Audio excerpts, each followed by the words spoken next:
Hi, I'm Scott Helman, and I am championing the book Two Trees Make a Forest by Jessica J. On Canada Reads. I'm honored to have Jessica here with me now, and I have some questions for her. Hi, Jessica. Hi. How are you? I'm cold, but I'm good. I'm good. Yeah, all good. England's cold for you? It's very cold right now, yes. Well, we've already spoken, and I've read your book, and I'm in love with it, and I continue to open it up and just like let the words make my day. But I just have a bunch of questions for you that I want to ask you, and some of them are kind of hard to answer, I think, and some of them are a little easier. So I'm going to start with the hardest one. Okay. And then we'll see what happens. The first question I have is simple, and it's, why did you write Two Trees Make a Forest? I wrote this book probably in a way because I had to. I felt like I had been carrying around this longing to write about my grandparents' lives for about a decade before I wrote this book.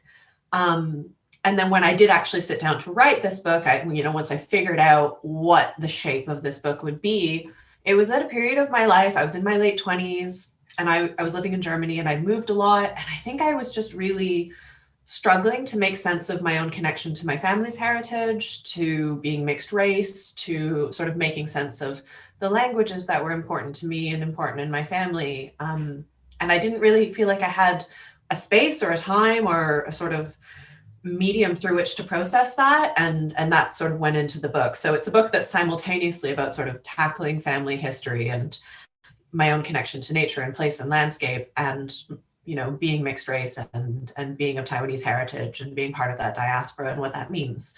So yeah, that's a long-winded way of saying I wrote it because I had to write it. I needed to process that stuff. Cool. Well, I mean, that's a really good answer. And I feel very connected to that as an artist as well. There's sometimes when you make things where you feel like, you're doing it because for the sake of doing it. And then there's sometimes where you make things because it feels vital to your survival. And that's really something I relate to. So this is a very personal book, and it talks, so much about your family history. What was it like, digging into your family's past and going back there? I mean, it was kind of a delicate process in some sense because, I sort of had to ask questions of and step back and say, like, who were my grandparents as people, aside from the sort of way that they are in a family, and that, with grandparents, you idolize them in a way, right? There's that like looking up to grandparents. It's a huge part of that relationship.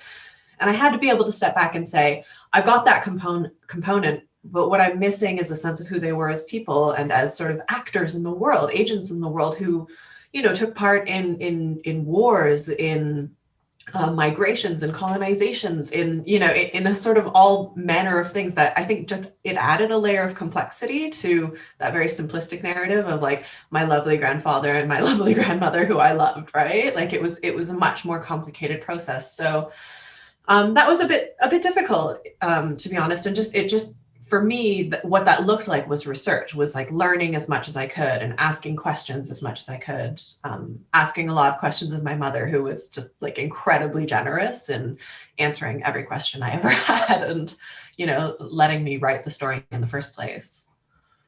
Yeah. Wow. I mean, that must be really tough, especially when you know that there's this like daunting work ahead of you, in a sense. Yeah. And it was also like, how do I put it? Wanting to stay true to the fact that I knew I had to be as honest as I could in the book and sort of put my perspective in the book, but I also didn't want to like disappoint my mother and disappoint the rest of my family, like no pressure, right? And so, it felt also a little bit like, my grandparents, neither of them had funerals. There's not like a lot of record that they lived, right? And so this for me was also producing that record and wanting to be faithful to the sort of period they lived through and the history they lived through, while also like not completely trashing their lives in a way. It was a really sort of balancing act. Yeah. I relate to that so much. And the reason is because my latest record I dedicated to my grandfather, but there was a song in particular that I dedicated to him that's called Papa, which is about him and about him passing away. And I remember when he passed away, I spent about 3 months knowing that I had to write a song about it, because it was almost like, how could I write about anything else when this is so big in my life? But I couldn't do it. Like, it wasn't, no song felt like it gave it justice. Yeah. And it was like that same thing of like, I felt like I was letting my mom down in this weird way, because I wasn't like, I don't know, I guess accessing the most true thing. So I feel like when I was finally able to write that song was when I was just like the most emotional, the most true to who my grandfather was. And like, that took emotional research, like thinking about who that person was in reality, how they affected me truthfully. So I really relate to that. And it's a hard feat. It's a really hard feat. Yeah. And it's, it's that challenge of saying, when do I stop? When is it complete? When have I done enough? Right. And so, yeah, it's a challenge. I don't envy you that in doing it in a song. I feel like it would be very hard. Yeah, for sure. I think it's way crazier to do in a book. So this book really examines the idea of home, belonging, and identity. Why did you want to write about those specific themes? I mean, sort of as I said earlier, it was, sort of unavoidable for me. I think home is a theme that I've come back to again and again in my work. And that's just sort of like, I feel like it's been sort of on my mind my entire life, being, the child of 2 immigrants who grew up in Canada. And then I moved around a lot. Like I moved to the UK, I moved to Germany, I've moved back to the UK, I moved back to Canada. It's like I've been all over the place. And yeah.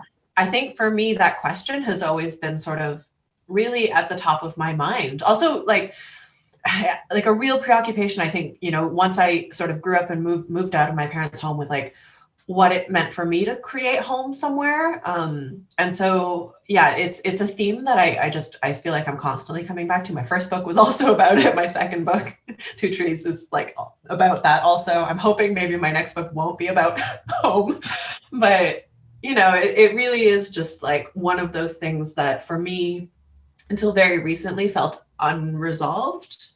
And in writing this book, I was able to say, I have a multiplicity of identities, I have a multiplicity of homes. And actually that's sort of my conclusion, right? It's like, it's not about narrowing down one home and making myself feel rooted to a single place, but rather, really giving myself permission to be connected to multiple places and multiple homes, which I think, probably a lot of immigrant kids might resonate with that. Like a lot of mixed race people might resonate with that, like that sort of sense of like, not, how do I put it? Not being any less because we're stretched over multiple places, but rather being able to say like, that's our magic in a way.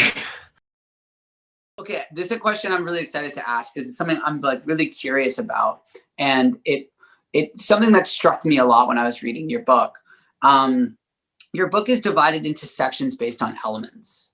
So it's like water and I thought that was really interesting. And I thought what was also very interesting is how the story, like the linear storytelling, almost takes like a back seat to the themes that you're describing and the like things that you're talking about.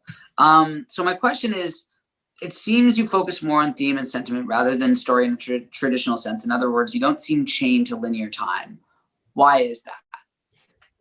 Well, I mean, if you'd seen the first draft of this book, which was entirely linear, you would understand why I had to do that. It was terrible. But no, I mean, I think one of the things I really felt it was important to capture in this book, so much of it is sort of based on my grandfather's letter that we found after his death. And it was a memoir of his life that he'd written as he was developing Alzheimer's.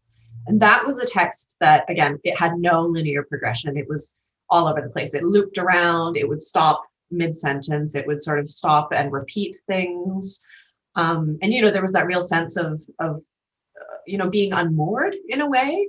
And I realized sort of, pretty early into working on the book that actually that needed to be reflected in the text, not just to mirror my grandfather's story, because that was sort of that letter was how his story got told in the book.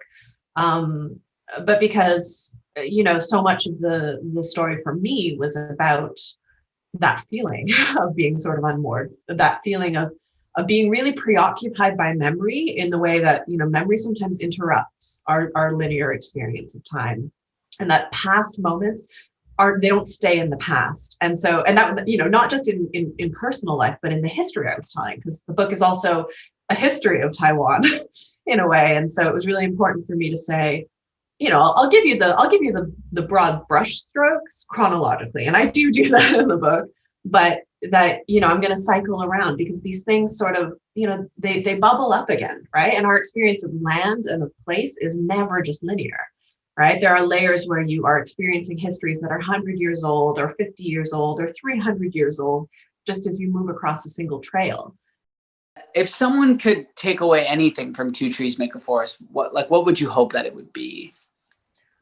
I think the big thing for me is to really understand that our family lives, our personal lives, our individual lives are entangled with much wider stories. And that's, people say, like, why is this a family memoir and a nature book at the same time? Why is this a book about the environment and about politics and place when it's, the story of your grandparents' lives? And for me, it was really, a way of saying that those things aren't separate, right? Like politics, environmental change, migration, all of those things happen, at large scales because of the smaller scales. And so telling that sort of intimate story was a part of sort of pointing towards the ways all of our lives are really entangled with bigger themes like environmental change and migration. And so, yeah, I really hope that readers will really sort of reflect on that in their own lives, to think about their own family histories, to think about their own sort of implication in wider forces. And yeah, so hopefully that like resonates for folks. How does it feel to have your book on Canada Reads? It's really scary. I'm primarily like a nature writer and an environmental historian. I'm not like, I don't know. I've never seen what I do as super mainstream nonfiction. And so the idea of having so many readers is like quite terrifying right now, if I'm honest. But it's super exciting. And I'm just like, I'm so grateful for the book to make its way into the hands of so many people. I just think it's super cool. Yeah, but I'm quite nervous.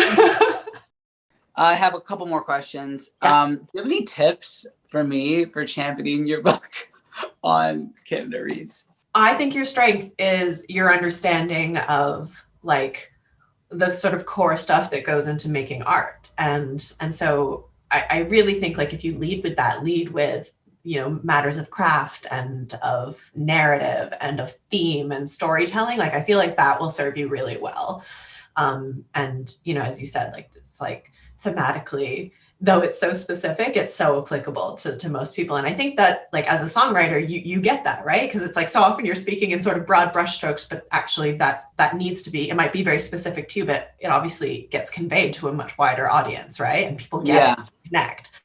So I think, I don't know, like really like leading with that is like a brilliant strength of yours. And so I don't know, I wouldn't discount that. I'm Scott Helman. I will be championing Two Trees Make a Forest by Jessica J. Lee, who is right here, on Canada Reads March 8th to 11th on CBC. Tune in.